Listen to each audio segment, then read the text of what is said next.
Hello दोस्तों, तो आज हम शुरू करने वाले हैं मशीन डिज़ाइन के बारे में। तो मशीन डिज़ाइन बहुत ही इंपॉर्टेंट टॉपिक है।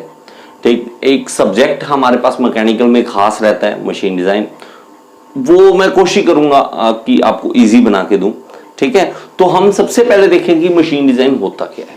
तो जब भी हम मशीन बनाने लगते हैं ना, तो हम ये सोचते हैं कि मेरे लिए इजी हो काम करना और उस मशीन को चलाना इजी हो।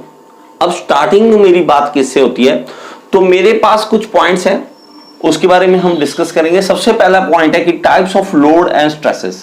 अब मेरे जो मशीन बनाना चाहता हूं उसके ऊपर कौन कौन सा लोड पड़ेगा और उसके पार्ट्स के ऊपर कौन कौन सी स्ट्रेस पड़ेगी, कि टेंसाइल पड़ेगी, कंप्रेसिव पड़ेगी, शियर पड़ेगी, कौन सी स्ट्रेस पड़ेगी, उसके बारे में एनालिसिस करना सबसे पहला काम हमारा ये होता है कि जो भी हम मशीन बनाएंगे।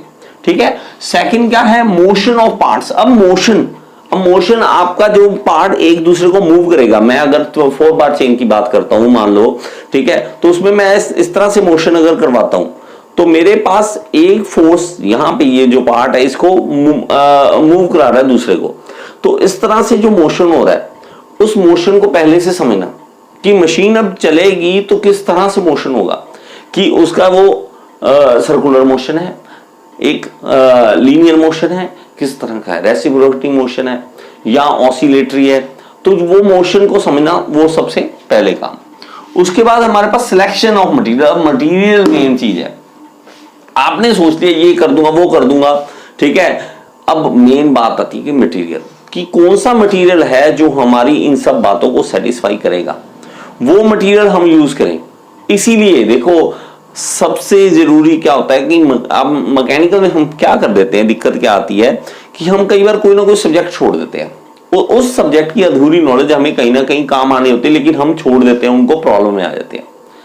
अब अगर मटेरियल साइंस पढ़ रखी है हमने और उन मटेरियल्स के बारे में जानकारी है, उनकी प्रॉपर्टी पता है, तब हम जाके मशीन डिजाइन के अंदर उनको इंप्लीमेंट कर सकते हैं। लेकिन हम करते नहीं है, ठीक है, पढ़ते नहीं है तब। तो ये दिक्कत हमें आती है कि सिलेक्शन ऑफ मटेरियल करना है ना जो, तो उसका मटेरियल का सिलेक्शन सही तरीके से होना चाहिए। फोर्थ क्या है, form and size of part. अब पार्ट जो हम लगाएंगे, जो हम मशीन बनाएंगे, उसका साइज कितना बड़ा होगा, ठीक है, वो कंपैटिबल होना चाहिए। हमें ये नहीं है कि इतनी बड़ी मशीन लगा बना दी हमने, ठीक है, अच्छी चल रही है, लेकिन उसका साइज इतना बड़ा कि रूम में फिट नहीं आ रही, वो ऐसा नहीं होना चाहिए।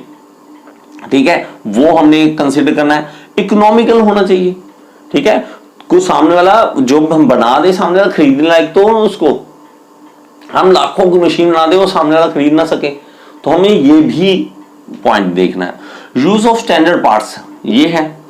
इसमें क्या है, स्टैंडर्ड पार्ट्स आप लगाएंगे तो उससे ये होगा कि आपकी अगर मशीन खराब होती है, कहीं भी आपने मान लो बेच दी, तो उसमें से कोई पार्ट खराब हो जाता है, तो वो पार्ट अवेलेबल हो, ये ना हो कि वो अवेलेबिलिटी ना हो उसकी मार्केट में, आप उसके ऐसे पार्ट्स यूज करेंगे, स्टैंडर्ड पार्ट्स। अब जैसे ये चार्जर लगा दो यार मोबाइल का, ठीक है, अब ऐसा बना दिया कि एक ही चार्जर वही सब में मोबाइलों में फिट आने लग गया।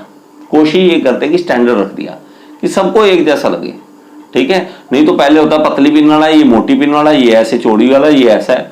अब धीरे धीरे ये क्या कर दिया, स्टैंडर्ड बना दिया, ठीक है।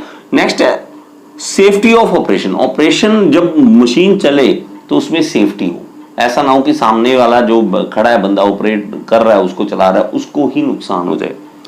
कॉस्ट ऑफ कंस्ट्रक्शन, तो ये भी देखना हमें कि उसको बनाने में कितना खर्चा आए, तो कम से कम आना चाहिए, कोशिश करें, ठीक है। असेंबलिंग, अब जो सारे पार्ट्स आप बना दोगे तो उसको असेंबल जब करोगे तो वो भी सही तरीके से असेंबल होना। अब मशीन डिजाइन में क्या समझना है, मशीन डिजाइन में समझना है कि जो भी हम काम करें, जो मशीन बनाएं, वो पहली बात सही तरीके से वर्क करे, जो हमने काम करवाना है उससे, मटेरियल सही हो उसका, ठीक है, अवेलेबिलिटी हो मार्केट में, और खास इकोनॉमिकल हो, ठीक है, ताकि वो सामने वाला खरीद भी सके, ठीक है। बनाने को हम बहुत सारी चीजें बना सकते हैं, ऐसी बना सकते हैं, ठीक है, लेकिन दिक्कत ये है कि सामने वाला अगर नहीं खरीद सकता तो दिक्कत हमें आ सकती है। तो हमें हर चीज का ध्यान रखना, क्वालिटी का भी, इकोनॉमी का भी, ठीक है। तो नेक्स्ट वीडियो में हम देखेंगे कि मशीन डिजाइन आगे कैसे बढ़ता है, किस तरह से उसकी अपने step by step machine design को समझना है। Thank you so much.